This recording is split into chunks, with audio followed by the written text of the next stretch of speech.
ফিলিস্তিনকে একাধিক রাষ্ট্রের স্বীকৃতিতে রেড লাইটে ইসরায়েল। ভবিষ্যতে চরম সংকটে পড়তে যাচ্ছে বর্বর ও দখলদার ইসরায়েল।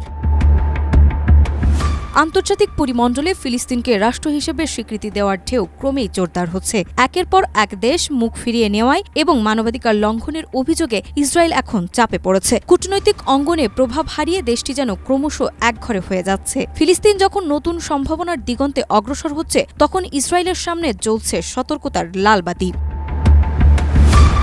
ইসরায়েলের জন্য বড় ধাক্কা এসেছে ইতালির পর্যটন শিল্প থেকে। আগামী ৮ থেকে ১০ অক্টোবর ইতালির রিমিনিতে আয়োজিত হতে যাওয়া ইউরোপের অন্যতম বৃহৎ পর্যটন মেলা টিটিজি ট্রাভেল এক্সপেরিয়েন্স থেকে ইসরায়েলকে সরিয়ে দেওয়া হয়েছে। আয়োজক প্রতিষ্ঠান জানিয়েছে, চলমান বৈশ্বিক পরিস্থিতি বিবেচনায় শহর কর্তৃপক্ষ ও আঞ্চলিক প্রশাসনের যৌথ সিদ্ধান্তে এই পদক্ষেপ নেওয়া হয়েছে। বিশ্লেষকরা বলছেন, এটি শুধু অর্থনৈতিক ক্ষতিই নয়, কূটনৈতিকভাবেও ইসরায়েলের জন্য বড় আঘাত।